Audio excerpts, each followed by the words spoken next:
What is going on, guys? It's the Mad Dragon. Round 3 of the Six Nations 2023 is coming up, which of course means we need to do a preview video. This is where we check out the teams that have been announced for both sides are going to be taking part on the weekend, have a run through the teams, who's some good picks, some bad picks, some changes that have been made, maybe go over some tactics that we think both teams might bring, and finally give a score prediction. If you enjoy this type of video, make sure to subscribe to the channel and drop down in the comment section your thoughts on both the teams. Now, we're going to be starting out today with the second game of the weekend, because at the time of filming, we're still waiting for the Ireland team announcement. So, Wales versus England, a game that's been in the headlines recently. I haven't really talked all about the whole Wales striking thing and everything going on with that. They did come to a conclusion yesterday, which, to be honest, didn't feel like there was a lot given to the players other than dropping that 60 cap rule down to 25. It doesn't necessarily feel like they've got the best deal there.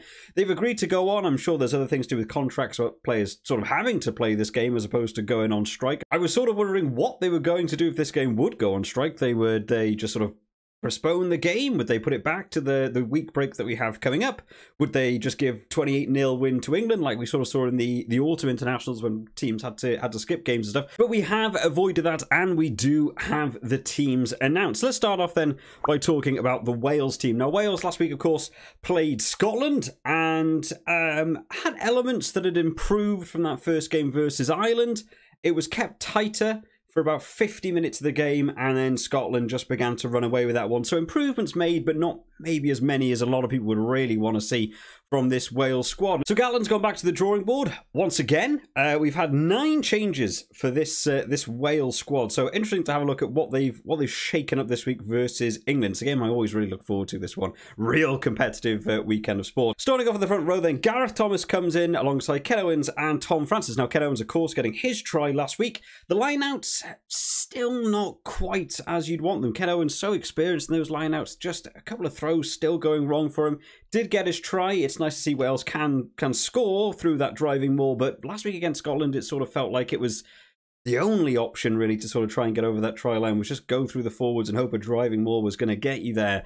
In the lock department, Adam Beard comes in alongside Alan Wynne-Jones. They've gone back to this sort of veteran partnership that we've seen so much now in Wales. I feel like a lot of people were actually more against Adam Beard than they were against David Jenkins last weekend. I thought David Jenkins was playing okay, to be fair. Adam Beard moving back to 4, Alan Wynne-Jones 5. More experience versus a team like England, who sort of started getting some stuff right last week. Maybe this is the right move. I personally still want to see more from some of the youngsters and get them more big-time international experience, but maybe this is technically the safer option. In the back row, Shanuza comes in at the number 6 shirt, Tipperick in that 7 shirt, and Faletau in the number 8 shirt. So no Jack Morgan. Now, I found that a little bit surprising. I've really tried to look up if there was an injury somewhere or somewhere I've missed. If anyone does know, feel free to drop it down in the comments. I can't find anywhere to say that he picked up a knock or an injury or something. So they've obviously just lent towards Tipperick and Faletau because of their number of caps and their experience of the team. They're both two very, very talented players, but I think Jack Morgan's been one of the stars for Wales so far in this, well, for the last year. He's really been one of the ones shining out. So interested to see that he's not there nor named on the bench. So I have to imagine there's something else going on there as opposed to just dropping him when he's sort of one of the few that's kind of in form at the minute for Wales. Halfback partnership switching up this week. Thomas Williams alongside of Owen Williams instead of Dan Biggar. Now, Dan Biggar last week, I'm going to keep saying last week, by the way. Obviously, I mean the last round, but I know it wasn't last week. But I will keep saying it. I'll probably do it for every preview video this weekend. Dan Biggar in the last round, a couple of issues, gave away that weird penalty at the back of the scrum, running offside. We saw him sort of screaming at Rio Dyer a couple of times for little mistakes. Not really what you want to see from experienced players and leadership players, ex-captains. So I'm looking forward to see how this change comes in. I'm not necessarily sure whether this was the right game to sort of switch him out for, but I hope Owen Williams does have a good game. In the centre partnership, Joe Hawkins alongside of Mason Grady, someone I'm really looking forward to see in that Wales shirt. Now, the centre combination for England working pretty well last week. We'll get on to the England team in a bit, but picking a hard-running centre partnership like this, I still wanted to see the Mason Grady-George North thing. We're not going to get to see that, but Joe Hawkins been playing well so far through this tournament, and Mason Grady, I am looking forward to see him get on the pitch. And then finally in that back 3, a couple of switches around here. Reece Zammit comes back, so a lot of Wales supporters will be extremely happy to see seeing his name back on to give some attacking threat back out onto the wing, people who can score tries.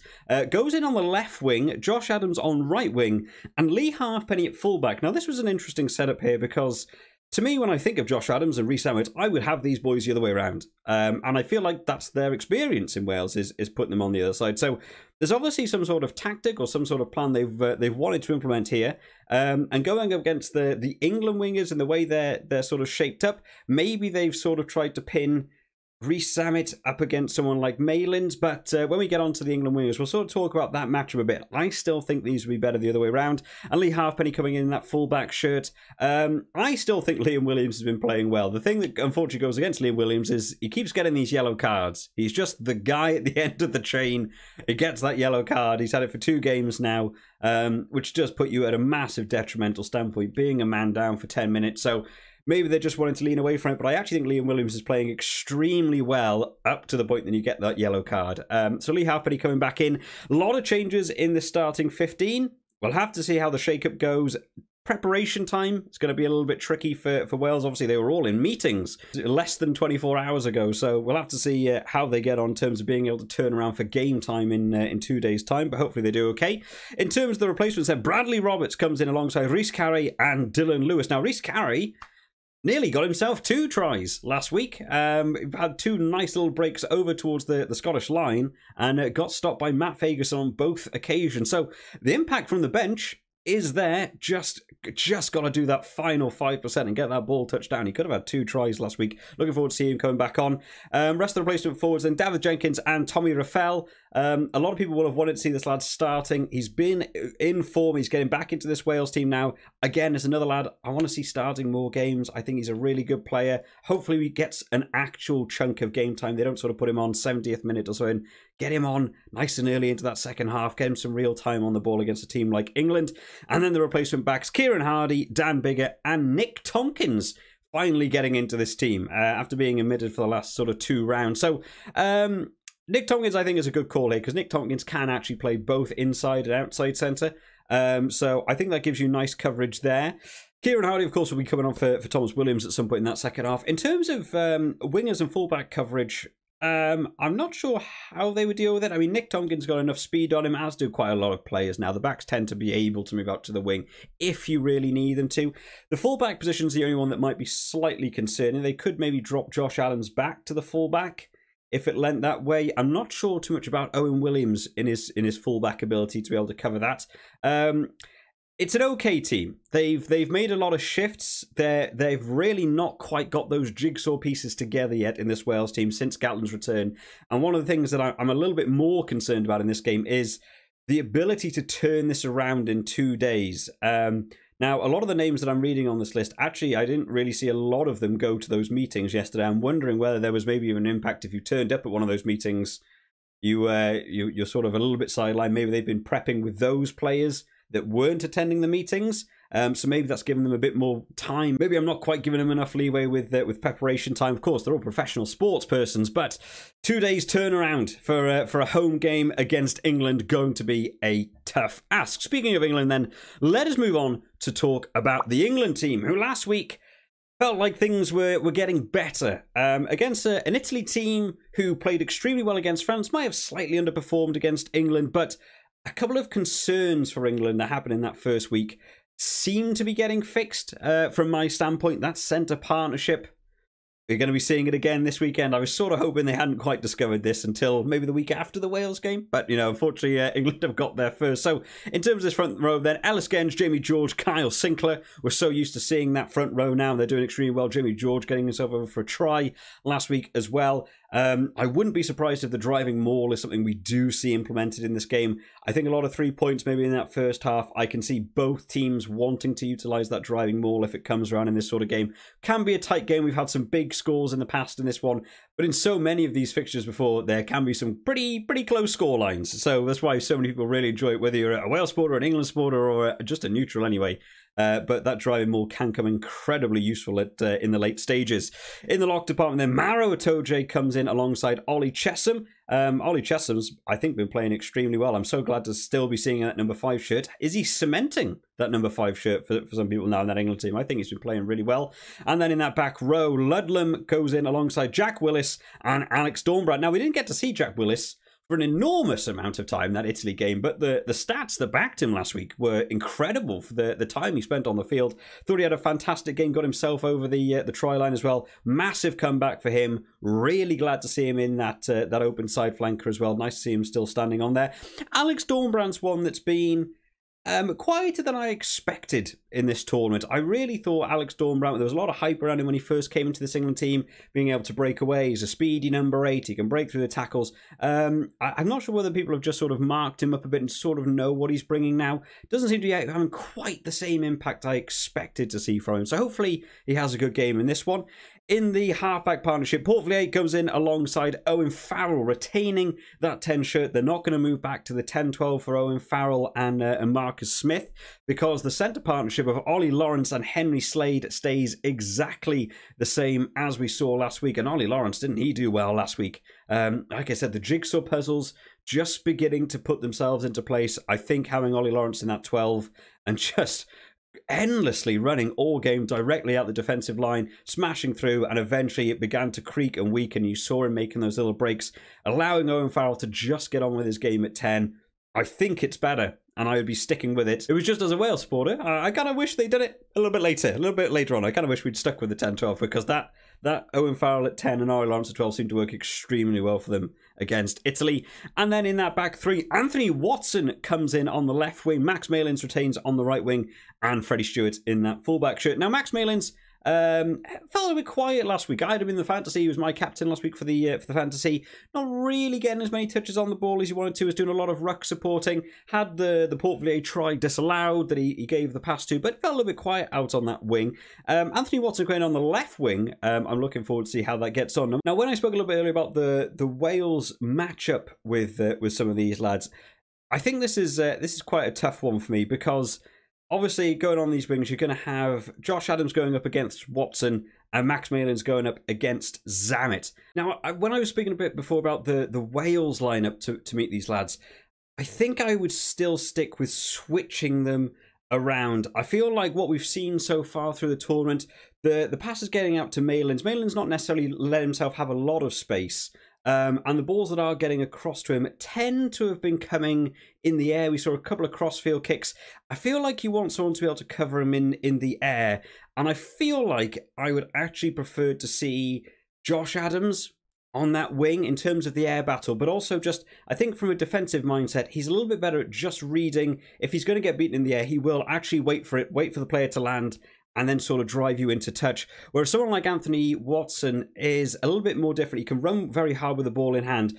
You do see him do quite a few little chips over the top, though, little kicks and stuff. And I think I would prefer to have Zammit on that wing to be able to try and shut him down on that wing. But if a kick goes over the top, I think Zammit's probably the fastest out of all 4 wingers. I don't know everyone's 100-meter sprint off by heart. I would still say he's probably the fastest. So in terms of getting a kick chipped over the top of you, maybe he would have the better ability to sprint back and actually cover that kick over from Anthony Watson. I might have liked to seen that Wales team shift round the other way. But from an England standpoint, I'm kind of liking how this is set up, but we'll have to see how that winger battle gets on. For all we know, it could just end up being a massive forward battle, and we don't get to see the wingers at all. You never know. It's the joy of the Six Nations. On to the replacements then. We have Jack Walker, Maka Vunipola, and Dan Cole. I'm still sticking by that the starting front row for me is absolutely the starting front row. I wouldn't be making any changes for sort of 7 people out. I think that starting front row is still better at the minute. For the rest of the replacement forwards, then we also have Corny Laws and Ben Curry getting back into the side after a first game that didn't necessarily go how he would have wanted. It's nice to see that he gets to have another stab at this. Seeing as we saw Jack Willis play a short amount of time last week, maybe we'd sort of see the same again, maybe come off 55, 60 minutes, maybe that's where Ben Curry will come on. Now, the replacement backs is an area of danger for Wales to face against here. We have Alex Mitchell, Marcus Smith, and Harry Arundel. Now, Alex Mitchell and Arundel coming on last week against Italy. Man, what an impact those guys made. Just scary players, fast players, technical players. We saw, of course, Alex Mitchell running horizontally across the defence. None of the Italian players knew who had him, who was going to deal with him. Late on into this game, these boys can really open it up. Arundel's got some mega speed on him as well. I feel like once players begin to get tired, bringing those lads on later on, they make an impact. And Marcus Smith, we've already seen in other games what he can do with the ball in hand, go on his own or chip over the top or interlinking with players. I think that's a scary set of replacement backs. I think England have got the right call there, and I think Wales will be a little bit worried about how to deal with that situation. So, in terms of a score prediction, then, what do we think for this one? Well, for me, I think I'm leaning towards England for this one. I think England are beginning to put themselves on the right foot. They're beginning to get the pieces in order. Wales have had thoughts on a lot of separate subjects about contracts and turning up to meetings and whether they're going to have jobs, whether they're going to be allowed to go abroad and play. There's a lot of things also on their minds that they're also having to deal with. Prep time for this game shrunk down a little bit. I'm sure these lads are working incredibly hard over the next 2 days. Playing England at home in Cardiff is not a game any of these boys will want to lose. But I'm just worried about motivation and the ability to have settled your game down within 2 days and how that will impact the team. I think I'm going to be leaning towards England for this one. And I think I'm going to say England by 7. That's going to be my prediction, guys. So make sure you do drop your predictions down in the comment section. And if you haven't done already, make sure you are getting those picks up on Super Brew, because, of course, we'll be seeing how everyone got on Monday's video when we also check out the world rankings. I hope you all enjoyed this one today, guys. I will see you all next time. Bye-bye.